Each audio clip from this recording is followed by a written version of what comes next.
Father, Messiah, and Holy Spirit be with us. It's a beautiful day outside today. I'm gonna figure out reading up and what Samuel. I really, Father willing, gotta get some chairs out here soon to make it a lot more comfier.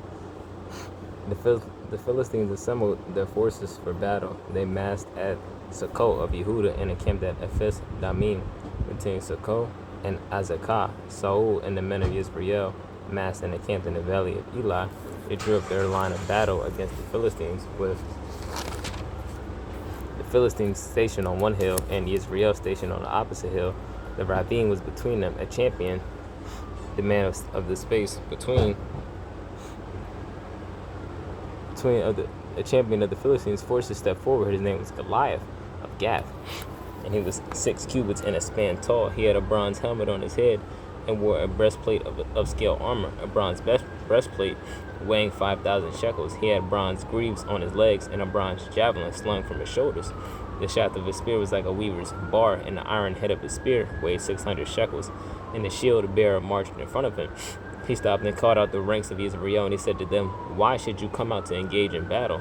I am the Philistine champion, and you are Saul's servants. Choose one of your men and let him come down against me. If he bests me in combat and kills me, we will become your slaves. But if I best him and kill him, you shall be our slaves and serve us." And the Philistine ended, I herewith defy the ranks of Israel.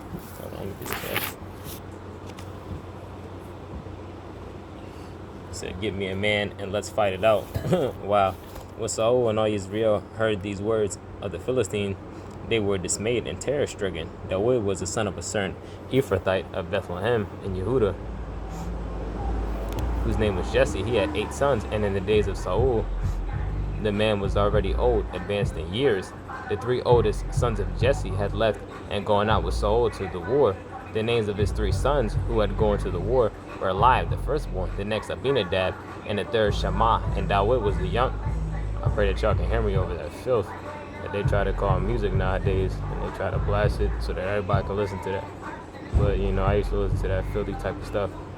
I doubt I would have listened to her, when I was in the world, but I definitely listened to that filthy music when I was in the world. So that's just sad. But, yeah. And David was the youngest. The 3 oldest had followed Saul, and David would go back and forth from attending on Saul to shepherd his father's flock at Bethlehem. The Philistines stepped forward morning and evening and took a stand for 40 days. Jesse said to his son David, "Take an ephah of this parched corn and these 10 loaves of bread for your brothers, and carry them quickly to your brothers in camp. Take these 10 cheeses to the captain of their 1,000. Find out how your brothers are and bring some token from them." Saul and the brothers and all the men of Israel were in the valley of Elah in the war against the Philistines. Early next morning, David left someone in charge of the flock, took the provisions, and set out as his father Jesse had instructed him. He reached the barricade as the army was going out to the battle. Lions shouting the war cry, Israel and the Philistines drew up their battle lines opposite each other. David left his baggage with the man in charge. I'm trying to find a perfect angle. David left his baggage with the man in charge of the baggage and ran toward the battle line and went to greet his brothers. While he was talking to them, the champion, whose name was Goliath, the Philistine of Gath, stepped forward from the Philistine ranks and spoke the same words as before. And David heard him. When the men of Israel saw the man, they fled in terror. And the men of Israel were saying among themselves, "Do you see that man coming out? He comes out to defy Israel. The man who kills him will be rewarded by the king with great riches. He will also give him his daughter in marriage and grant exemption to his father's house in Israel." David asked the men standing near him, "What will be done for the man who kills that Philistine and removes the disgrace from Israel? Who is that uncircumcised Philistine that he dares defy the ranks of the living Elohim?" The troops told him in the same words what would be done for the man who killed him. When Eliab, his oldest brother, heard him speaking to the men, Eliab became angry with David and said, "Why did you come down here, and with whom did you leave those few sheep in the wilderness? Our father always uses the one who's with the sheep. I know your impudence and your impotence. You came down to watch the fighting." But David replied, "What have I done now? I was only asking." And he turned away from him toward someone else. He asked the same question, and the troops gave him the same answer as before. The things David said were overheard and were reported to Saul, who brought him over. David said to Saul, Let not my master's courage fail him, your servant will go and fight that Philistine.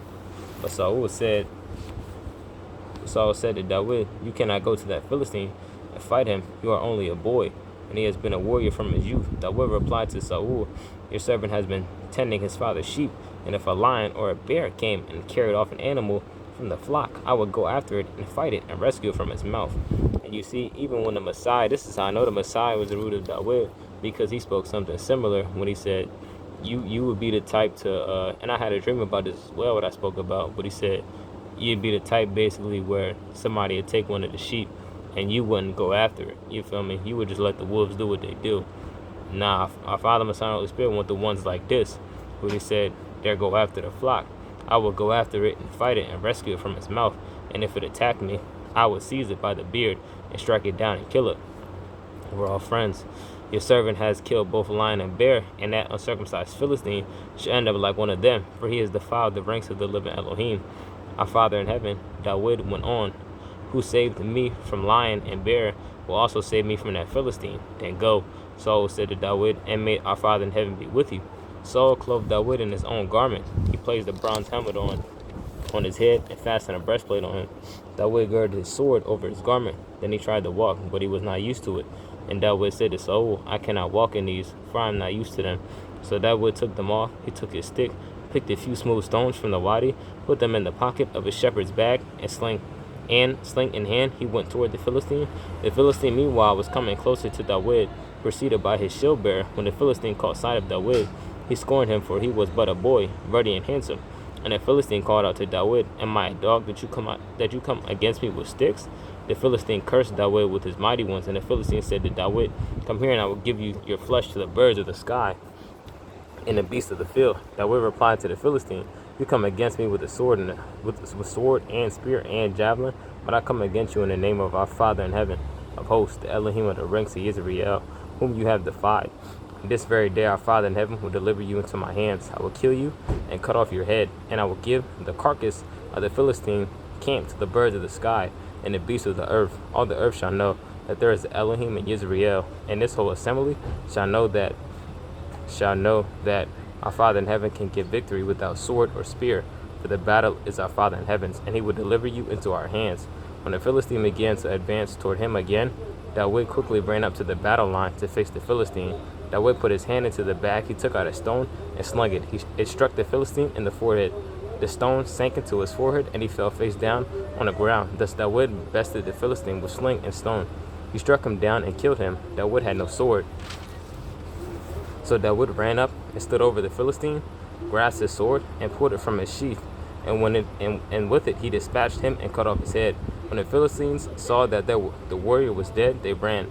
The men of Israel and Yehuda rose up with the war cry, and they pursued the Philistines all the way to Gai and up to the gates of Ekron. The Philistines fell mortally wounded along the road to Sha'arim, up to Gath and Ekron. Then the Israelites returned from chasing the Philistines and looted their camp. David took the head of the Philistine and brought it to Yerushalayim, and he put his weapons in his own tent. When Saul saw David going out to assault the Philistine, he asked his army commander Abner, Whose son is that boy, Abner? And Abner replied, By your life, your majesty, I do not know. Let's find out whose son that young fellow is. The king ordered. So when David returned after killing the Philistine, Abner took him and brought him to Saul with the head of the Philistine still in his hand. Saul said to him, Whose son are you, my boy? And David answered, The son of your servant Jesse, the Bethlehemite. When David finished speaking with Saul, Jonathan's soul became bound up with the soul of David. Jonathan loved David as himself. Saul took him into his service, that Dan would not let him return to his father's house. Jonathan and David made a pact because Jonathan loved him as himself. Jonathan took off the cloak and tunic he was wearing and gave them to David, together with his sword, bow, and belt. David went out with the troops, and he was successful in every mission on which Saul sent him, and Saul put him in command of all the soldiers. This pleased all the troops and Saul's courtiers as well. When the troops came home and David returned from killing a Philistine, the women of all the towns of Israel came out singing and dancing to greet King Saul with timbrels, shouting, and sistrums. The women sang as they danced, and they chanted, Saul has slain his thousands, David his tens of thousands. Saul was much distressed and greatly vexed about the matter. For he said to David, They have given tens of thousands, and to me they have given thousands. All that he lacks is the kingship. From that day on, Saul kept a jealous eye on David. The next day, an evil spirit of Elohim gripped Saul, and they began to rave in the house. While David was playing the lyre, as he did daily, the next day, an evil spirit of Elohim gripped Saul, and he began to rave in the house. While David was playing the lyre, as he did daily, Saul had a spear in his hand, and Saul threw the spear, thinking to pin David to the wall. But David eluded him twice. Saul was afraid of David, for our Father in heaven was with him, and had turned away from Saul. So Saul removed him from his presence and appointed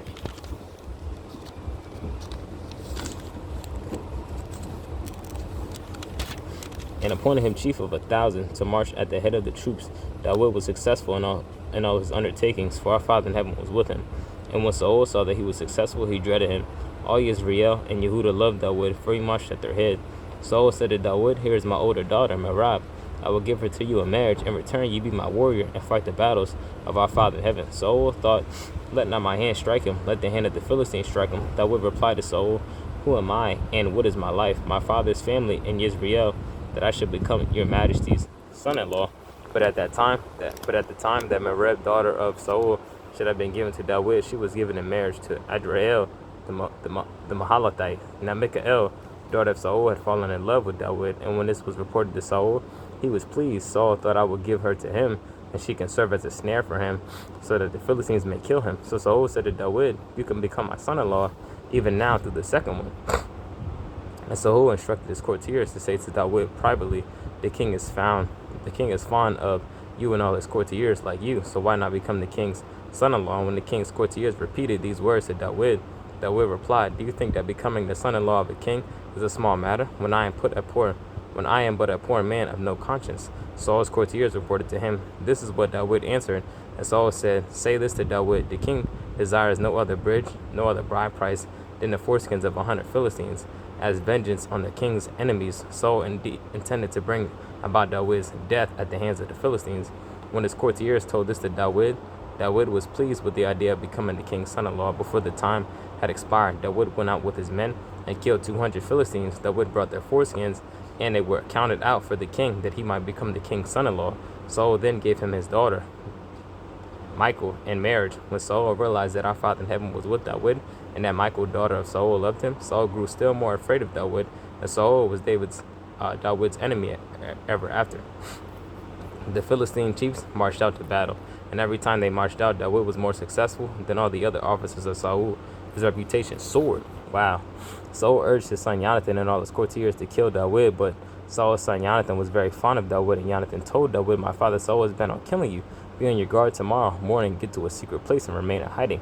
I will go out and stand next to my father in the field where you will be, and I will speak to my father about you. If I learn anything, I will tell you." So Jonathan spoke well of David to his father Saul. He said to him, "Let not your majesty wrong his servant David, for he has not wronged you. Indeed, all his actions have been very much to your advantage." Facts. He took his life into his hands and killed the Philistine, and our Father in heaven brought a great victory for all Israel. You saw it and rejoiced. Why then should you incur the guilt of shedding the blood of an innocent man, killing David without cause? Saul heeded Jonathan's plea, and Saul swore, "As our Father in heaven lives, he shall not be put to death." Jonathan called David, and Jonathan told him all this. Then Jonathan brought David to Saul, and he served him as before. Fighting broke out again. David went out and fought the Philistines. He inflicted a great defeat upon them, and they fled before him. Then an evil spirit of our Father in heaven came upon Saul while he was sitting in his house with the spear in his hand, and David was playing a lyre. Saul tried to pin David to the wall with a spear, but he eluded Saul, so that he drove the spear into the wall. David fled and got away. That night Saul sent messengers to David's home to keep watch on him and to kill him in the morning. But David's wife, Michal, told him, "Unless you run for your life tonight, you will be killed tomorrow." Michal let David down from the window, and he escaped and fled. Michal then took the household idol and laid it on the bed and covered it with a cloth. And at its head she put a net of goat's hair. Saul sent messengers to seize David, but she said, "He is sick." Saul, however, sent back the messengers to see David for themselves. "Bring him up to me in the bed." He ordered that he may be put to death. When the messengers came, they found a household idol in the bed with a net of goat's hair at its head.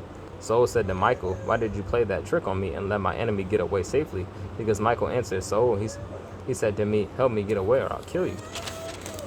David made good his escape, and he came to Shemuel at Ramah and told him all that Saul had done to him. He and Shemuel went and stayed at Naioth.